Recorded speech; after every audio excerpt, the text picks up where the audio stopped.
Bonjour, je suis ravie de vous retrouver pour cette guidance Oracle Astro pour les cancers et ascendant cancer pour le mois de décembre 2020. Alors, nous clôturons cette année avec l'arcane la balance. Alors, la balance représente deux choses, l'équilibre et la justice. Vous pouvez la voir de façon spirituelle comme la justice divine, comme si un retour de bâton se faisait ou que les choses se rétablissent dans l'ordre des choses, en tout cas, ou en tout cas dans cette justice divine. C'est la justice, c'est les problèmes juridiques, judiciaires, c'est et c'est l'équilibre, comme un retour à l'équilibre personnel. Un équilibre sur nos comptes bancaires, par exemple, un retour à l'équilibre et à la normale. Voilà ce qui est annoncé pour les cancers et ascendants cancer. Nous allons regarder sur chaque thème au niveau professionnel et financier. La croix, elle représente plusieurs choses. Elle représente les défunts, les gens qui sont décédés, nos proches, mais surtout les défunts qui nous protègent. Donc il y a une notion de protection sur vos activités professionnelles, même si elles sont à l'arrêt, même si vous avez perdu beaucoup, vous allez trouver la solution pour retrouver justement cet équilibre. Pour certains, on est effectivement dans une phase de fin d'activité professionnelle, dépôt de bilan, perte d'emploi, etc. Mais où il y a intervention de loi, mais la balance annonce aussi le retour à un équilibre très important. Au niveau astrologique, nous avons l'amas de planètes en Sagittaire qui est positionné dans notre maison 6, qui entre autres est la maison de l'activité professionnelle. Donc avec un soleil en Sagittaire, Vénus qui est en Sagittaire à partir du 15 décembre, Mercure qui est rentré en Sagittaire, on a tout loisir de trouver des solutions positives pour nos activités professionnelles, des solutions aussi financières. Donc on est quand même dans quelque chose de positif, même si on doit clôturer une activité ou si on vient de perdre notre emploi. Autre chose, la mort, enfin en tout cas la croix plus la balance peut annoncer aussi un héritage. On parlait de mort de défunts tout à l'heure, de proches. On peut être dans cette phase de résolution ou de démarrage de succession. Au niveau sentimental, nous avons la pensée. Alors la pensée, c'est une période sentimentale où on est beaucoup plus dans l'imaginaire que dans le concret. On réfléchit à nos amours. Alors que, bon, nous avons quand même Vénus en Scorpion jusqu'au 15 décembre, qui pourrait amener quand même une passion importante sentimentale. Hein. Ne pensons pas qu'il n'y a rien de tangible au niveau sentimental.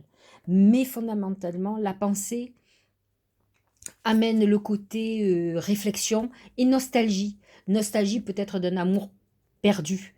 Euh, Nostalgie par rapport à un défunt, à quelqu'un que l'on a perdu physiquement. Nostalgie par rapport à un amour perdu, euh, quelqu'un qui nous a quittés. Donc la justice, on peut être dans une phase de divorce et on est dans cette réflexion, on fait le bilan. C'est une très bonne chose pour redémarrer. Ça peut être une période avec le djinn à côté, où on est dans une période où on pense beaucoup à la trahison et à ce qu'on a pu vivre dans des relations amoureuses. Ça peut être aussi la découverte d'une tromperie actuellement. Donc on est plutôt dans une période de réflexion sentimentale, que ce soit par rapport à un passé ou par rapport à des choses qu'on est en train de vivre.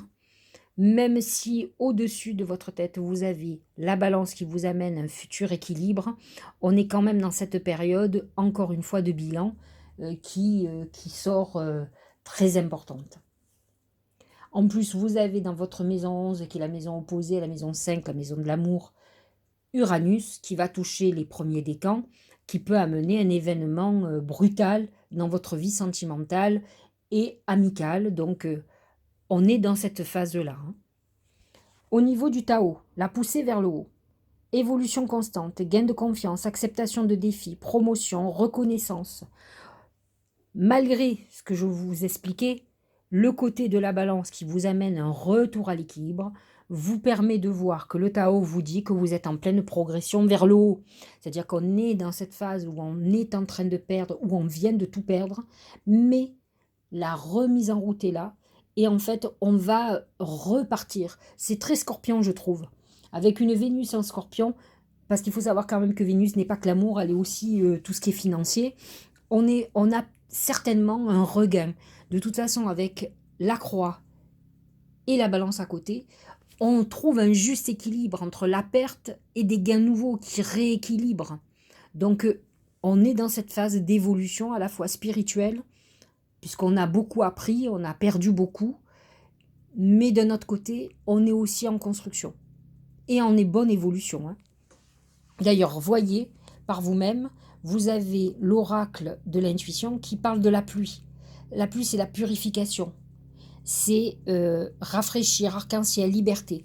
C'est-à-dire qu'on est, voyez, on voit la croix, on voit cette perte, mais on voit cette purification de la vie qui fait qu'on va repartir sur des bases nouvelles. Il faut savoir que l'année prochaine, Jupiter va faire un court passage en poisson, mais va apporter de l'eau à votre moulin, c'est le cas de le dire, parce que le poisson est en harmonie avec le cancer, donc c'est au premier trimestre, hein. Mais il va permettre d'apporter ce renouveau très important dont vous avez besoin. Donc c'est vrai que là, on est quand même dans une période où il y a à la fois nettoyage, purification du passé. C'est une épuration naturelle. Je pense que peut-être réfléchissez bien.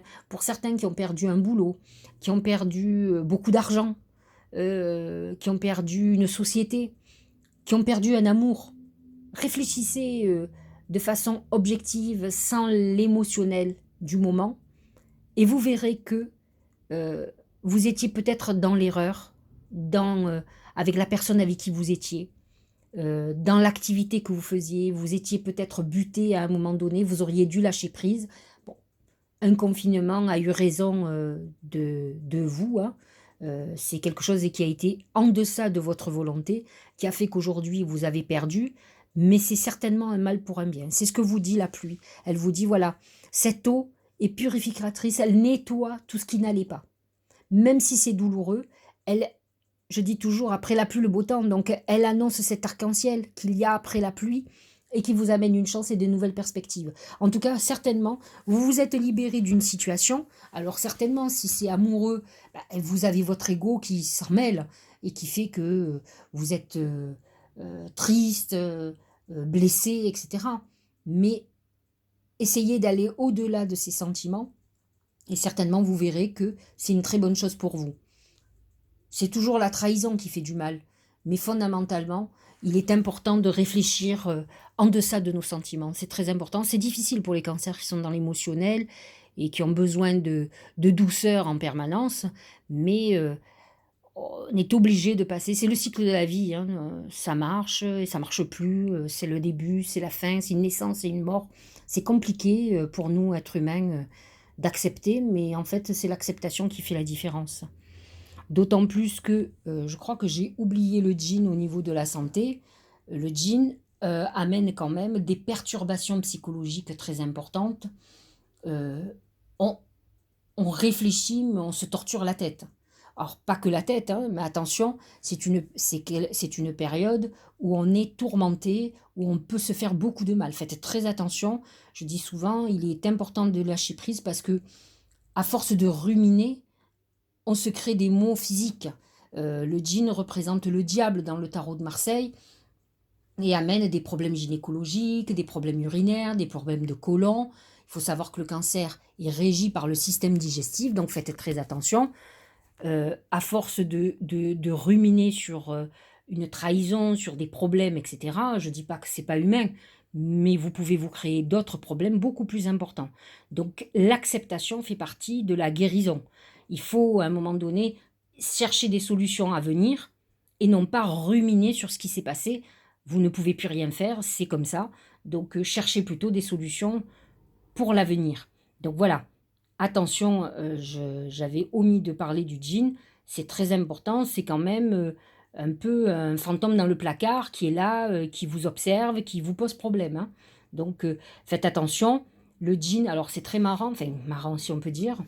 J'ai eu pendant les périodes de confinement et déconfinement où j'ai fait des consultations, le côté un peu diabolique qui est ressorti lorsque les gens étaient atteints du Covid. D'ailleurs, c'est une de mes clientes qui m'en a parlé. Il sortait dans sa mare de café un mauvais œil.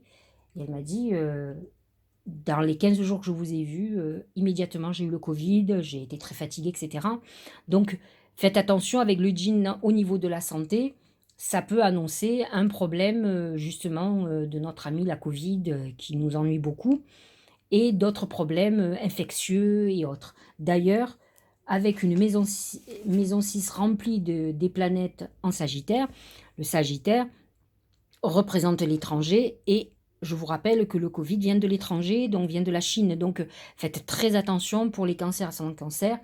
Protégez-vous, soyez beaucoup plus vigilants ce mois-ci de ne pas attraper. On va nous permettre de voir nos proches, donc attention aux dégâts collatéraux. Même si vous n'avez pas peur, c'est peut-être pas pour vous le danger, c'est peut-être pour les autres. Ensuite, nous avions le deuxième oracle intuitif, c'est la méditation. Que nous dit-il? Détachez-vous de vos préoccupations, je viens de le dire, habituelles, nourries par votre ego.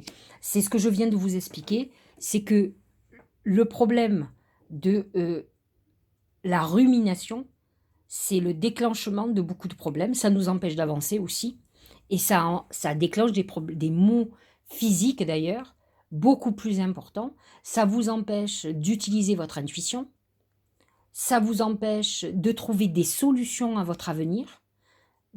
On ne peut pas, j'explique souvent en consultation, on ne peut pas avoir les pieds tournés vers le passé et pouvoir marcher vers l'avenir, c'est impossible. Celui qui arrive, il faudra qu'il me l'explique. Donc, surtout, c'est l'acceptation, ça passe par l'acceptation. À un moment donné, ce qui est fait est fait.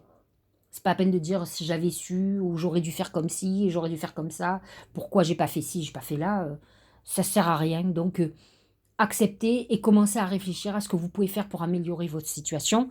La méditation en fait partie, la prière pour ceux qui sont beaucoup plus croyants, mais essayez de vous apaiser intérieurement. Je sais que c'est difficile quand on est tourmenté. C'est sûr qu'avec le djinn en amont, ça va être compliqué, mais c'est un mois où vous risquez d'être perturbé psychologiquement et à plein de niveaux. Donc, pour retrouver cet équilibre, il va falloir retrouver la paix intérieure. Ça va de soi. Donc, le travail à faire ce mois-ci est celui-là, et vous verrez qu'en trouvant la paix intérieure, vous allez trouver la solution à beaucoup de vos problèmes. Pour clôturer, nous avons la voie secrète, mariage de l'esprit et de la matière. En fait, que vous dit cet oracle?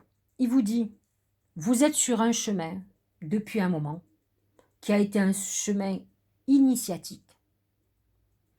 Aujourd'hui, malgré tout ce que vous avez appris, tout ce que vous avez vécu, vous ne savez pas quel chemin prendre une fois que vous avez digéré tout ce que vous avez appris. Pourtant, ce qu'il vous dit, c'est que vous avez la clé devant vous. Je viens de vous l'expliquer. La clé, c'est la paix intérieure. C'est la paix entre l'esprit et le corps. C'est trouver un juste équilibre. C'est-à-dire que votre déséquilibre psychologique va créer un déséquilibre physique. Et vice-versa. Votre déséquilibre physique va créer des problèmes. Donc c'est le serpent, comme on dit, qui se mord la queue. Donc, vous n'êtes pas dans une mauvaise phase. Vous avez un nombre important. Vous avez déjà Saturne et Jupiter qui vont quitter le signe du Capricorne qui est à l'opposé de votre signe. Vous avez encore Mars en Bélier qui va toucher le deuxième et troisième décan, qui peut perturber beaucoup, qui peut vous empêcher d'avancer comme vous voulez. Mais ça va aller beaucoup mieux en janvier quand Mars va entrer en Taureau. Donc vous êtes au bout là du chemin. Donc essayez de vous apaiser, de chercher les meilleures solutions. N'allez pas plus vite que la musique, ça ne servira à rien. Et surtout, arrêtez. Le problème du cancer, c'est qu'il est passéiste. Donc il est projeté, nostalgique du passé. Donc essayez de sortir de ça pour pouvoir avancer. Bon, j'espère que ça vous aura éclairé, que ça vous aura aidé. Je vous souhaite de passer de bonnes fêtes. Soyez prudents. Nous nous retrouvons à la fin du mois pour parler du mois de janvier, pour parler de votre année. Et Je ferai aussi une vidéo, comme j'ai expliqué, pour mes prédictions pour la France et pour le monde entier. Prenez soin de vous et je vous dis à la fin du mois.